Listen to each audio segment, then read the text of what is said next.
Bonjour, c'est Histoire Armée. La vidéo d'aujourd'hui va vous parler de Thanksgiving. Vous avez tous entendu parler de Thanksgiving. Cette fête américaine que vous avez pu voir dans des films, dans des séries à la mort moelleux, et où il est toujours question de dinde. Le jour du Super Bowl, avec tiens, encore des dindes. Et même des dindons qui gracient des dindes. Pour cette vidéo, ma méthode sera d'enchaîner entre des textes un peu écrits et des commentaires que je ferai le plus librement possible. No future was there in London for a poor man's son like me. So I left my home and I went to seek my fortune on the sea. I signed aboard a merchant ship bound for the West Indies. And 6 weeks out we Le XVIIe siècle. L'Europe sort d'un siècle d'atrocités connu sous le nom des guerres de religion. Mais la voie a été ouverte vers un nouveau monde, où des hommes et des femmes intrépides peuvent espérer créer une société nouvelle. Une société de liberté, loin des lois, des rois et des luttes intestines européennes.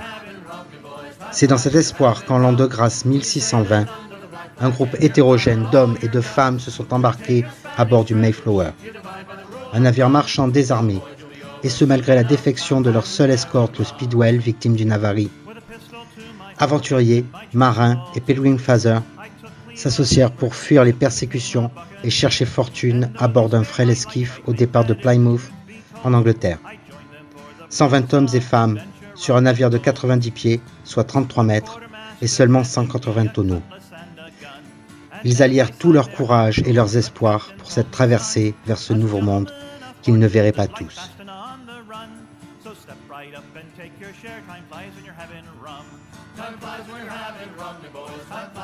Alors les voilà partis. Alors, tout d'abord un petit point militaire par rapport à la navigation à l'époque. Lorsqu'un petit navire marchand tel que le Mayflower embarquait avec une escorte, le but d'avoir une escorte était tout simple. Permettre au navire marchand de s'enfuir. L'escorte était en général constituée par des navires très rapides, du type sloop, qui avaient pour but de s'interposer entre un navire agresseur, souvent des pirates à l'époque, ou des navires de nations ennemies. Et donc en s'interposant, le navire d'escorte permettait au navire marchand de s'enfuir et ne laissait qu'un seul espoir au navire assaillant, à savoir se retrouver en face d'un navire rempli de gars solides et déter et dans lequel il ne trouverait que de l'acier et du plomb. Mais pour le Mayflower, pas de chance. Ils partent avec une escorte, mais leur escorte a, comme qui dirait, un problème et doit faire demi-tour pour rentrer au port. Donc les voilà, tout seuls, sur une coquille de noix, au milieu de l'océan Atlantique, à la merci de n'importe qui. Par chance, ils n'ont pas croisé grand monde. Mais s'ils avaient croisé le moindre navire hostile, ils étaient faits comme des rats. Mais bon, vu les conditions de leur voyage, ils étaient quand même faits comme des rats. Parce qu'en fait, le navire était surchargé, ils avaient emporté tout ce qu'il fallait pour construire un bon petit village, y compris quelques canons, mais ils n'étaient pas équipés sur le navire, ils étaient en soute. Les cales étaient pleines à craquer de matériel, de vivres, de semences, d'animaux et de personnes. Mais bon, assez rapidement, il y aura un peu plus de place.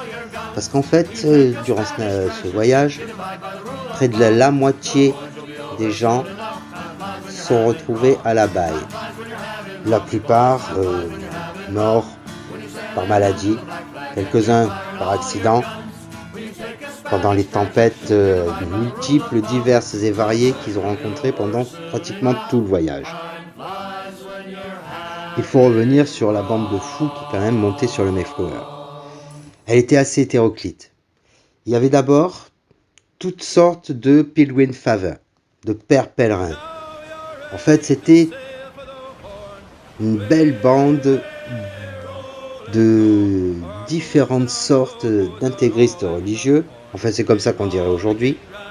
En fait, ils étaient tous chrétiens, mais de différents courants, plus ou moins hérétiques, plus ou moins mal vus par les autorités religieuses et étatiques. Et donc, ils étaient tous plus ou moins persécutés en Europe. Leur seul espoir était de fuir l'Europe, de joindre le Nouveau Monde et de pouvoir pratiquer leur religion de la façon qu'ils le voulaient. Mais ils étaient très différents les uns des autres. Il y avait toutes sortes de courants mélangés, avec le seul point commun, c'est qu'ils étaient chrétiens. À ce groupe-là, qui venait avec armes, bagages, femmes et enfants, se rajoutait un groupe dit d'aventuriers. Un certain nombre de gars plus ou moins patibulaires, plus ou moins repris de justice, qui fuyaient plus ou moins la prison ou la corde sur l'ancien continent. Ces gars-là étaient déter, mais la moralité, c'était pas trop leur truc. Et enfin, pour compléter le tableau, il fallait bien des professionnels, à savoir les marins qui manœuvraient le navire et qui les ont menés à bon port dans des conditions plus que douteuses. En tout cas, une chose qu'on peut dire, c'est que quel que soit leur statut, ils étaient tous sévèrement burnés. Car, comme je disais plus tôt, près de la moitié y sont restés. Et ça, c'était que pour le voyage, parce que ça va continuer après. Imaginez, dans notre société, qui flippe à mort pour un virus qui tue 0,0005% des gens. Enfin, en gros, un truc qui tue les morts. Eux, ils avaient la vie devant eux et ils sont partis sans aucune garantie à travers un océan qu'ils ne connaissaient pas, vers un continent qu'ils ne connaissaient pas, qui n'était pas cartographié, où rien n'était répertorié, avec juste une lettre de marque du roi d'Angleterre qui leur permettait d'établir une colonie dans le Nouveau Monde. Vous voyez la différence là entre l'époque et maintenant ? Il y a quand même un truc, hein, non ? Non, je sais pas. Après l'euphorie du départ, les dures réalités de la traversée se font jour. La dureté du voyage est extrême. Le mal de mer et la promiscuité provoquent une épidémie à bord, et l'hécatombe débute. Les éléments eux-mêmes semblent se liguer contre l'expédition, et le navire essuie tempête sur tempête. Le voyage s'éternise tant que les vivres viennent à manquer. La mort rôde, et près de la moitié des aventuriers rejoignent Poséidon. L'espoir, tout comme l'eau douce, s'amenuise. Certains regrettent leur départ. Le moral se détériore autant que la structure du vaisseau. Mais les braves marins connaissent leur affaire. C'est dans ce marasme que la vie reprend le dessus. Et que vint au jour le premier enfant natif de la future colonie. Et avec lui, renaît l'espoir d'une vie nouvelle. Bon, concrètement, c'est là que les vrais problèmes commencent. Les voilà arrivés à un endroit qui n'était pas prévu, où ils n'ont pas le droit de s'établir, puisque leur lettre de marque définissait un lieu où ils devaient établir leur colonie. Et donc, les voilà face à un dilemme. Ils n'ont plus assez de vivres ni d'eau, même s'ils ont pu se ravitailler un peu, pour rentrer en Angleterre. Donc ils sont un peu coincés sur le Nouveau Monde. Ils savent vraiment pas quoi faire. Et donc, une sorte de controverse est lancée sur le navire. Enfin, une controverse entre les gars de la Hotte. Et donc, ces gars de la Hotte se décident à établir un compact. Une sorte de pacte qu'on appellera le Mayflower Compact et qui définira les règles, une sorte de constitution de la future colonie. Et les débats sont vifs puisque certains veulent que seuls les plus riches le signent et en profitent. D'autres veulent que cela s'applique à tout le monde. Et finalement, c'est les égalitaristes qui vont gagner la controverse. Et il est décidé que tout le monde, quelle que soit son origine, quelle que soit sa fortune, y compris les servants, signe le Mayflower Compact. Enfin, quand je dis tout le monde, je veux dire tous les hommes, parce que bon, faut pas déconner quand même, hein, on est au XVIIe siècle, quoi. Hein. La place de la femme, c'est à la cuisine. Fâchez-vous comme vous voulez, je m'en fous. À la vue de la terre promise de ce nouveau monde, l'espoir fit un bref retour parmi les colons. Mais une fois débarqué, il s'en fut aussi vite. Le Mayflower a été dérouté et le voyage a duré trop longtemps. Il est trop tard pour planter les semences embarquées et le lieu du débarquement est inhospitalier.